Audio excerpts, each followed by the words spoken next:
السلام علیکم ورحمۃ اللہ وبرکاتہ۔ وعلیکم السلام ورحمۃ اللہ وبرکاتہ۔ پیارے بچوں، ہم آپ سب کو رسول اللہ صلی اللہ علیہ وسلم کی سیرہ کے سفر میں خوش آمدید کہتے ہیں۔ پیارے بچوں، کیا حال ہیں آپ کے؟ الحمدللہ۔ ہماری دعا ہے اللہ سبحانہ تعالیٰ آپ کو ہمیشہ ہنستا اور مسکراتا رکھے، آمین۔ آج انشاءاللہ ہم آپ کو ہمارے پیارے نبی محمد صلی اللہ علیہ وسلم کی بچپن کی زندگی کے بارے میں بتائیں گے۔ بچوں، کیا آپ کو معلوم ہے کہ آپ صلی اللہ علیہ وآلہ وسلم نے اپنا بچپن کہاں گزارا؟ عرب میں؟ جی ہاں بچوں، عرب کے ریگستان کے ایک گاؤں میں۔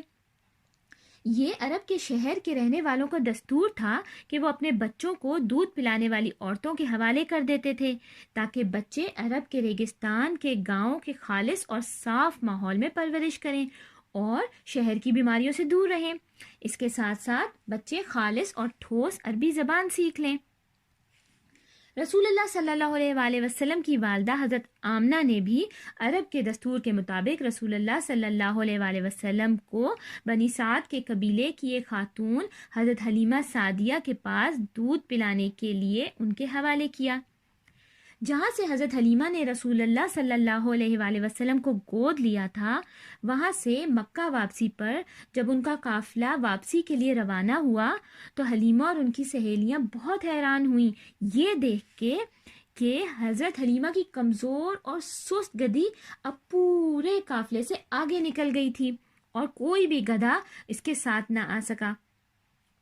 جب حضرت حلیمہ آپ صلی اللہ علیہ وآلہ وسلم کو گھر لے کر آئیں تو ان کا گھر رحمت، برکات اور خوشیوں سے بھر گیا۔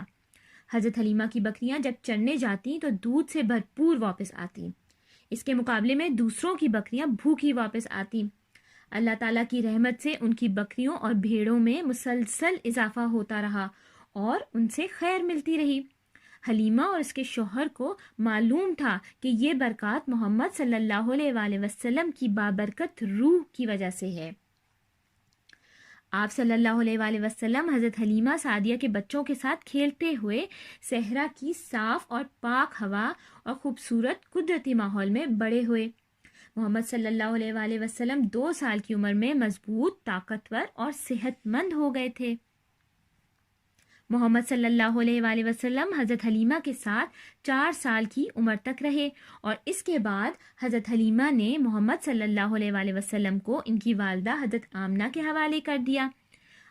آپ صلی اللہ علیہ وآلہ وسلم 6 سال کی عمر تک والدہ کی محبت میں رہے۔ صرف 6 سال تک؟ جی بچوں، صرف 6 سال تک، کیونکہ جب محمد صلی اللہ علیہ وآلہ وسلم 6 سال کے تھے تو حضرت آمنہ اپنے یتیم بچے محمد صلی اللہ علیہ وآلہ وسلم کو اپنی خادمہ ام ایمن اور اپنے سرپرست عبد المطلب یعنی محمد صلی اللہ علیہ وآلہ وسلم کے دادا کے ساتھ مدینہ لے کے گئیں۔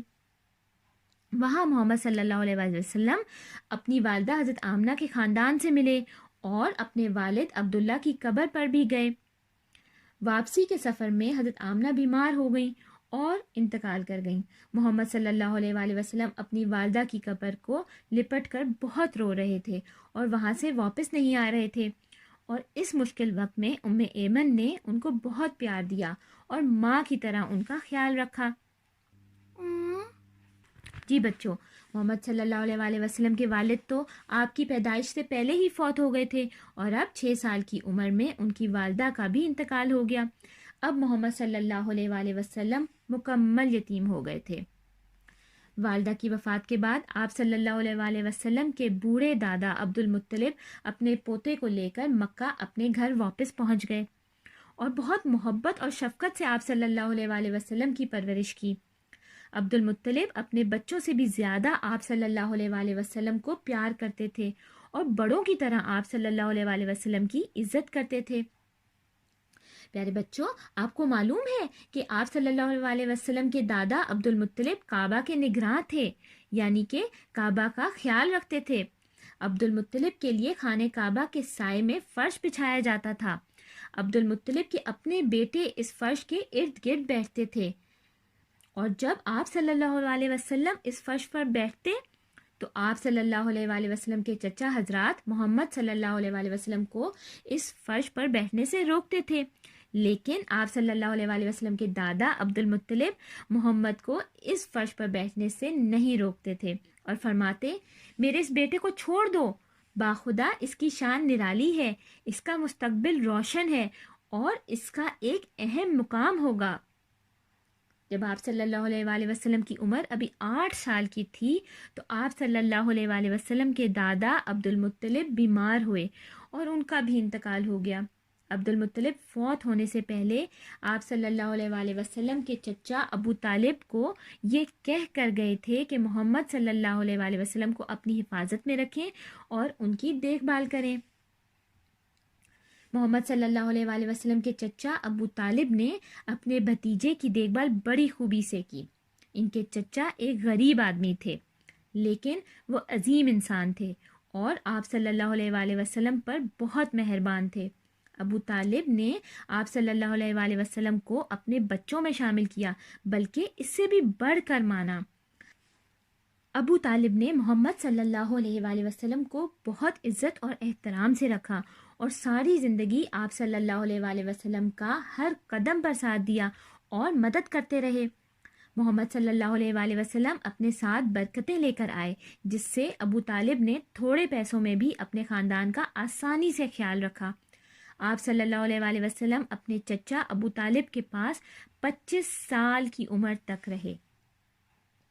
جب آپ صلی اللہ علیہ وآلہ وسلم کی عمر 12 سال کی ہو گئی تو ابو طالب آپ صلی اللہ علیہ وآلہ وسلم کو ساتھ لے کر تجارت کے لیے ملک شام کی طرف نکلے اور رستے میں ایک جگہ بصرہ پہنچے۔ وہاں ابو طالب کو ایک بحیرہ نامی راہب ملا۔ راہب کون ہوتا ہے؟ جس طرح ہماری مسجد میں امام ہوتا ہے، مفتی ہوتا ہے یا مولوی ہوتا ہے، اسی طرح چرچ میں جو بڑا پادری ہوتا ہے اسے ہم راہب کہتے ہیں۔ جب ابو طالب کا قافلہ بصرہ میں رکا تو یہ بحیرہ راہب اپنے گرجا یعنی چرچ سے باہر آیا، حالانکہ اس سے پہلے وہ کبھی نہیں نکلتا تھا۔ بحیرہ راہب نے آپ صلی اللہ علیہ وآلہ وسلم کو پہچان لیا اور آپ صلی اللہ علیہ وآلہ وسلم کا ہاتھ پکڑ کر کہا اللہ تعالیٰ انہیں رحمت للعالمین بنا کر بھیجے گا۔ جب ابو طالب نے راہب سے پوچھا کہ آپ کو یہ کیسے معلوم ہوا، راہب نے ابو طالب کو بتایا کہ جب محمد صلی اللہ علیہ وآلہ وسلم آ رہے تھے تو آپ صلی اللہ علیہ وآلہ وسلم کے اوپر ایک بادل سایہ کیے ہوئے تھا اور جو درخت تھے اور پتھر تھے وہ آپ صلی اللہ علیہ وآلہ وسلم کو سجدہ کر رہے تھے۔ سجدہ کیسے کر رہے تھے؟ سجدہ کر رہے تھے کا مطلب یہ کہ درخت اور پتھر جھکے ہوئے تھے، اور راہب نے کہا کہ یہ چیزیں نبی کے علاوہ کسی انسان کو سجدہ نہیں کرتی۔ راہب نے یہ بھی بتایا کہ اس کو یہ سب اس طرح معلوم ہوا کہ اس نے اپنی کتابوں یعنی تورات یا انجیل میں اللہ کے آخری رسول صلی اللہ علیہ وآلہ وسلم کی ان نشانیوں کے بارے میں پڑھا ہے۔